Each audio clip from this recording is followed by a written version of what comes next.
নমস্কার বন্ধুরা, Bengali classic স্টেশনে আপনাদের সকলকে স্বাগত জানাই। আশা করি আপনারা সবাই খুব ভালো আছেন, সুস্থ আছেন। আজ আমি আপনাদের পড়ে শোনাব বিভূতিভূষণ বন্দ্যোপাধ্যায়ের লেখা একটি ছোট গল্প, গঙ্গাধরের বিপদ। গল্পটি আপনারা পুরোটা শুনবেন, আর যদি আপনাদের ভালো লাগে তাহলে গল্পে একটি লাইক করে চ্যানেলটিকে অবশ্যই সাবস্ক্রাইব করে রাখবেন, এই রকমই ভিন্ন স্বাদের গল্প প্রতিনিয়ত শোনার জন্য। শুনতে থাকুন বিভূতিভূষণ বন্দ্যোপাধ্যায়ের লেখা গঙ্গাধরের বিপদ।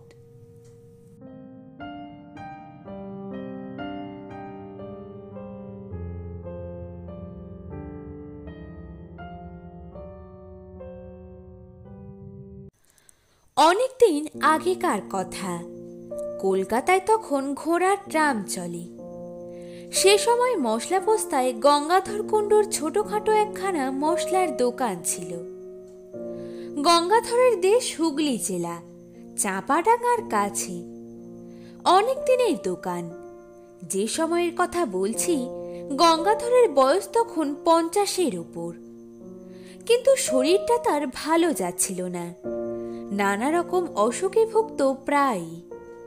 তার উপর ব্যবসায় কিছু লোকসান দিয়ে লোকটা একেবারে মুষড়ে পড়েছিল। দোকান ঘরের ভাড়া 2 মাসের বাকি, মহাজনদের দেনা ঘাড়ে। দুপুরবেলা দোকানে বসে থেলো হুঁকো হাতে নিয়ে নিজের অদৃষ্টের কথা ভাবছিল। আজ আবার সন্ধ্যার সময় গোমস্তা ভাড়া নিতে আসবে বলে শাসিয়ে গিয়েছে। কি বলা যায় তাকে? এক পুরনো পরিচিত মহাজনের কথা তার মনে পড়ে গেল। তার নাম খোদাদাদ খাঁ, পেশোয়ারি মুসলমান, মেটেবুরুজে থাকে। আগে গঙ্গাধরের লেনদেন ছিল তার সঙ্গে। কয়েকবার টাকা নিয়েছে, শোধও করেছে, কিন্তু সুদের হার বড় বেশি বলে ইদানিং বছর কয়েক গঙ্গাধর সেদিকে যায়নি। ভেবে চিনতে সে মেটেবুরুজেই রওনা হলো। সুদ বেশি বলে আর উপায় কি? আজ সন্ধ্যের মধ্যে টাকা না আনলেই নয়। মেটেবুরুজে গিয়ে খোদাদাদ খাঁয়ের নতুন বাসা খুঁজে বার করতে টাকা নিতে দেরি হয়ে গেল। খিদেরপুরের কাটিগঙ্গা পার হয়ে এসে ট্রাম ধরবে। হন হন করে হেঁটে হেঁটে আসছে। এমন সময়ে একজন লোক তাকে ডেকে বললে, ও সাহেব, ইধার শুনিয়ে তো যারা। সন্ধ্যা হয়ে গিয়েছে। যেখানে থেকে লোকটা তাকে ডাকলে সেখানে কতগুলো গাছপালার বেশ একটু অন্ধকার। স্থানটা নির্জন, তার উপর আবার তার সঙ্গে রয়েছে টাকা। গঙ্গাধরের মনে একটু সন্দেহ যে হলো না এমন নয়, কিন্তু উপায়ও নেই। লোকটা এগিয়ে এলো। ওই গাছপালার তলায় সে যেন তারই প্রতীক্ষায় দাঁড়িয়েছিল। লোকটা খুব লম্বা, মাথায় ঝাঁকড়া ঝাঁকড়া চুল, ঘাড়ের ওপর এসে পড়েছে। মুখটা ভালো দেখা যাচ্ছে না, পরনে ঢিলা ইজের ও আলখাল্লা। সে কাছে এসে সুর নিচু করে হিন্দিতে ও ভাঙা বাংলায় মিলিয়ে বললে, বাবু, সস্তায় মাল কিনবেন? গঙ্গাধর আশ্চর্য হয়ে বললে, কি মাল? লোকটা চারিদিকে চেয়ে বললে, এখানে হবে না বাবু, পুলিশ ঘুরছে, আমার সঙ্গে আসুন। ঝুপসি গাছের তলায় এক জায়গায় অন্ধকার খুব ঘন। সেখানে গিয়ে লোকটা বললে, জিনিসটা কোকিন, খুব সস্তায় পাবেন, ডিউটি ছুট মাল, লুকিয়ে দেব। গঙ্গাধর চমকে উঠল। সে কখনো ও ব্যবসা করেনি। ডিউটি ছুট কোকেন, কি সর্বনাশী জিনিস! ভালো লোকের পাল্লায় সে পড়েছে। না, সে কিনবে না। লোকটা সম্ভবত পাঞ্জাবি মুসলমান, বাংলা বলতে পারে, তবে বেশ একটু বাঁকা। অনুনয়ের সুরে বললে, বাবু, আপনি নিন, আপনার ভালো হবে, সিকি করিতে দেব। আমার মুশকিল হয়েছে, আমি মাল বিক্রির লোক খুঁজে পাচ্ছি নে। ঘুরে ঘুরে বেড়াচ্ছি কত জায়গায়, আবার সব জায়গায় তো যেতে পারিনি। পুলিশের ভয় তো আছে, কেউ কথা কইছে না আমার সঙ্গে, সেই হয়েছে আরো মুশকিল। হঠাৎ শহরে এত পুলিশের ভয় হলো যে কেন বাবু, তা বুঝিনি। আগে যারা এ ব্যবসা করত তাদের কাছে যাচ্ছি, তারা আমার দিকে চেয়েও দেখছে না। আপনি গড়রাজি হবেন না বাবু, মালটা দেখুন, পরে দাম দস্তুর না হয় হবে। লোকটির গলার সুরে একটা কি যেন শক্তি ছিল। গঙ্গাধরের মন খানিকটা ভিজল। কোকেনের ব্যবসাতে মানুষ রাতারাতি বড়লোক হয়েছে বটে, বিনা সাহসে বিপদ এড়িয়ে চলে বেড়ালে কি লক্ষ্মী লাভ হয়? দেখাই যাক না। হঠাৎ গঙ্গাধর চেয়ে দেখলে যে লোকটা নেই সেখানে, এই তো দাঁড়িয়েছিল, কোথায় গেল আবার? পাছে কেউ শোনে এই ভয়ে বেশি জোরে ডাকতেও পারলে না। চাপা গলায় বাঙালি হিন্দিতে ডাকলে, কোথায় গিয়ে ও খাঁ সাহেব? এদিক ওদিকে চাওয়ার পরে সামনে চাইতেই দীর্ঘাকৃত আলখাল্লাধারী খাঁ সাহেবকে দাঁড়িয়ে থাকতে দেখা গেল। গঙ্গাধর বললে, জলদি চলো, অনেক দূর জানা হোগা। কি একটা যেন ঢাকবার জন্যে লোকটি প্রাণপণে চেষ্টা করছে। আমার সঙ্গে এসো, মালটা দেখাবো। দুজনে কাটিগঙ্গার ধারে ধারে অনেক দূর গেল। যে সময়ের কথা বলছি তখন ওদিকে অত লোকজন ছিল না। মাঝে মাঝে জোয়ার নেমে যাওয়াতে বড় বড় ভর ও নৌকো কাদার ওপর পড়ে আছে। দু একটা করাতের কারখানা, তাও দূরে দূরে। জলের ধারে নোনা চাঁদা কাটার বন। পেছনে অনেক দূরে খিদিরপুর বাজারের আলো দেখা যাচ্ছে। পথে যেতে যেতে খাঁ সাহেব একটা বড় অদ্ভুত প্রশ্ন করলে। গঙ্গাধরের দিকে চেয়ে বললে, আমায় দেখতে পাচ্ছ তো? কেন পাবো না? এমন বয়স তো এখনো হয়নি যে এই সন্ধ্যাবেলাতে চোখে ঠাউর করতে পারবো না। একবার গঙ্গাধর জিজ্ঞেস করলে, তোমার ডেরা কোথায় খাঁ সাহেব? লোকটা চকিতে পেছন ফিরে সন্দিগ্ধ দৃষ্টিতে চেয়ে বললে, কেন, সে তোমার কি দরকার? পুলিশে ধরিয়ে দেবে ভেবে থাকো যদি, তবে ভালো হবে না যেন। মাল দেব, তুমি টাকা দেবে, মাল নিয়ে চলে যাবে। আমার বাসার খোঁজে তোমার কি কাজ শুনি? লোকটার চোখের চাউনি বড় অদ্ভুত। গঙ্গাধর অস্বস্তি বোধ করল। খুব ভালো দেখা যায় না, কিন্তু ওর ওই দুই চোখে যেন ইস্পাতের ছুরি ঝলসে উঠল। না, তার সঙ্গে টাকা রয়েছে। এ অবস্থায় একজন সম্পূর্ণ অপরিচিত অজ্ঞাত কুলসীর লোকের সঙ্গে এই একা সন্ধ্যাবেলাতে সে এতদূর এসে পড়েছে। লোভে মানুষের জ্ঞান থাকে না, তার ভেবে দেখা উচিত ছিল, কিন্তু যখন এসেছে তখন আর চারা নেই।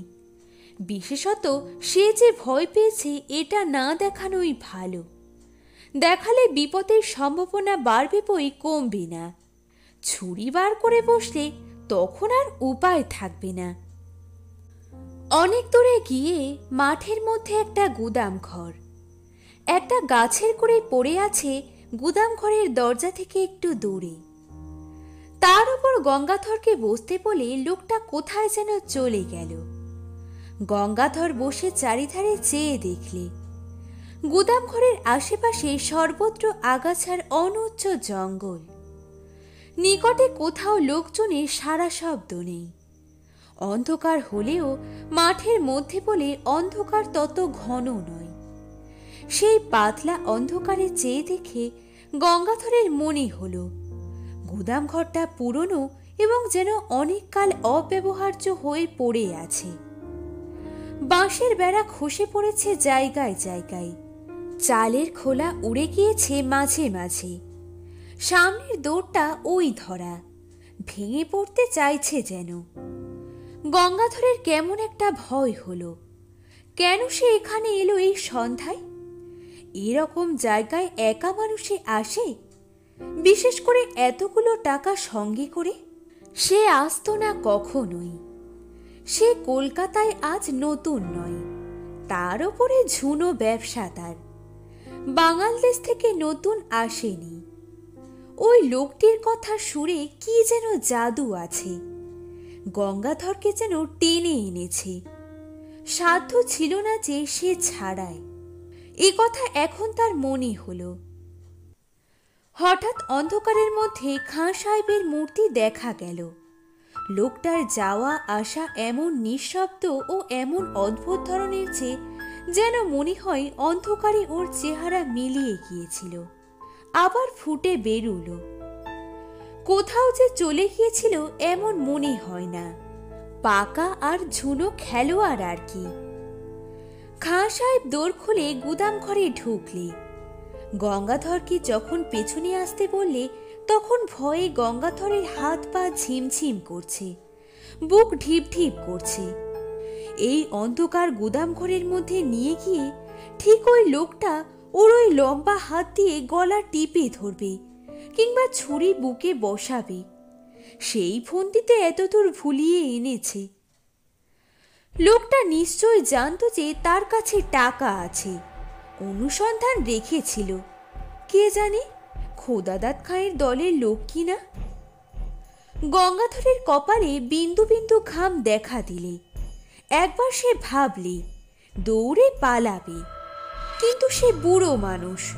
এই জোয়ান পাঞ্জাবি মুসলমানের সঙ্গে দৌড়ের পাল্লায় তার পক্ষে পেরে ওঠা অসম্ভব। কলের পুতুলের মতো গঙ্গাধর গুদাম ঘরের মধ্যে ঢুকল। আশ্চর্য, গুদাম ঘরের ওদিকের দেওয়ালটা যে একেবারে ভাঙা। গুদামের সর্বত্র দেখা যাচ্ছে সেই অস্পষ্ট অন্ধকারে। এই জায়গায় দুটো খালি পিপে ছাড়া আর কিছুই নেই। মাকড়সার জাল সর্বত্র। অন্ধকারে দেখা যায় না বটে, কিন্তু নাকে মুখে লাগে। একটা কিরকম ভ্যাপসা গন্ধ গুদামের মধ্যে। মেঝেটা স্যাঁতস্যাঁতে। কতকাল এর মধ্যে যে মানুষ ঢোকেনি। এদিকে আবার খাঁ সাহেব কোথায় গেল? লোকটা থেকে থেকে যায় কোথায়? অল্পক্ষণ, মিনিট 2 হবে, কেউ কোথাও নেই, শুধু গঙ্গাধর একলা।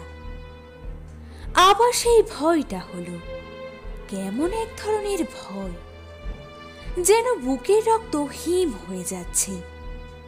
এই বা কি রকম ভয়? আর গুদাম ঘরটার মধ্যে কনকনে ঠান্ডা হাওয়ার যেন একটা স্রোত বইছে মাঝে মাঝে।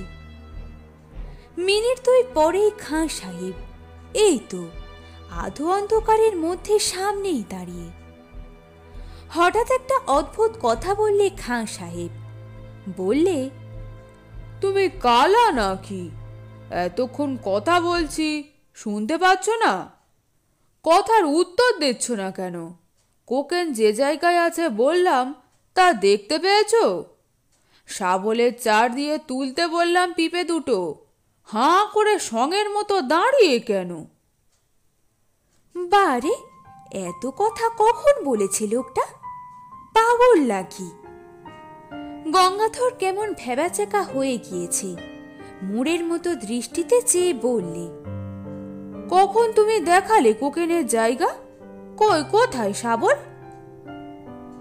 কথা বলতে বলতে গঙ্গাধর সম্মুখস্থ খাঁ সাহেবের মুখের দিকে চাইলে সঙ্গে সঙ্গে তার মনে হলো তার বিভ্রান্ত বিমূঢ় আতঙ্কাকুল দৃষ্টির সামনে খাঁ সাহেবের মুখ, গলা, বুক, হাত পা, সারা শরীরটা যেন চুরচুর হয়ে গুড়িয়ে গুড়িয়ে পড়ছে।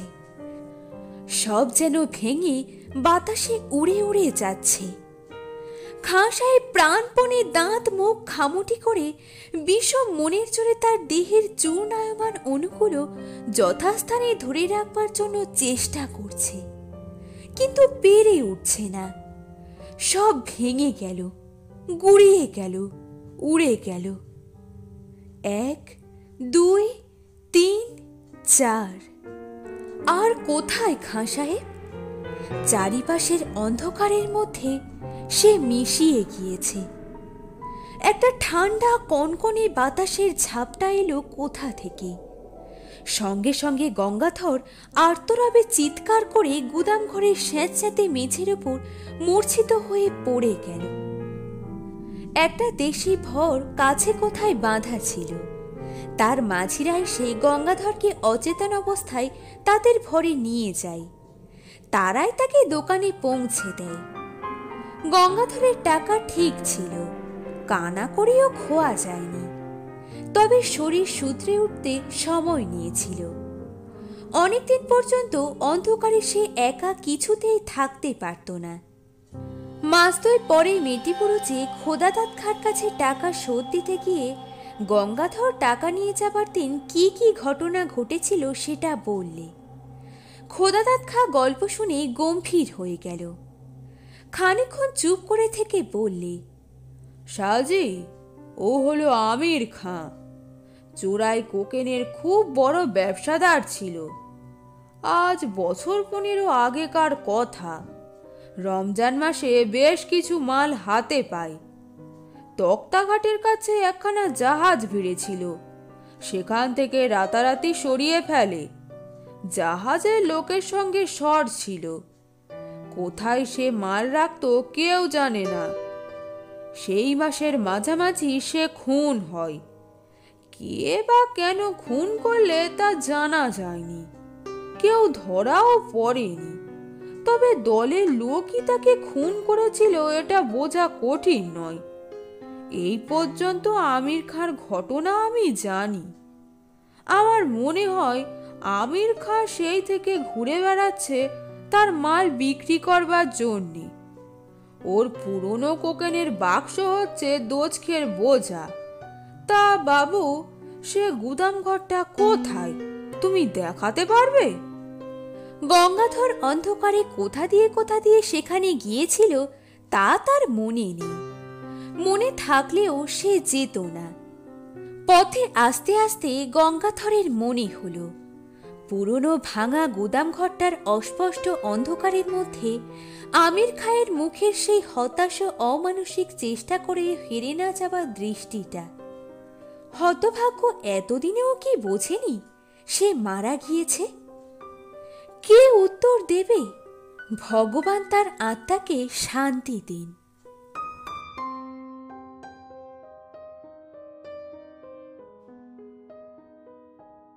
শুনছিলেন বিভূতিভূষণ বন্দ্যোপাধ্যায়ের লেখা গঙ্গাধরের বিপদ। গল্প পাঠে আমি মধুমিতা।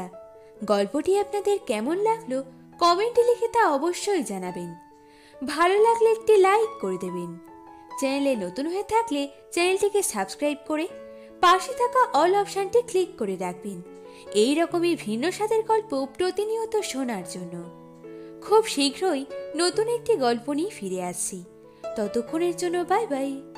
সবাই ভালো থাকবেন, সুস্থ থাকবেন।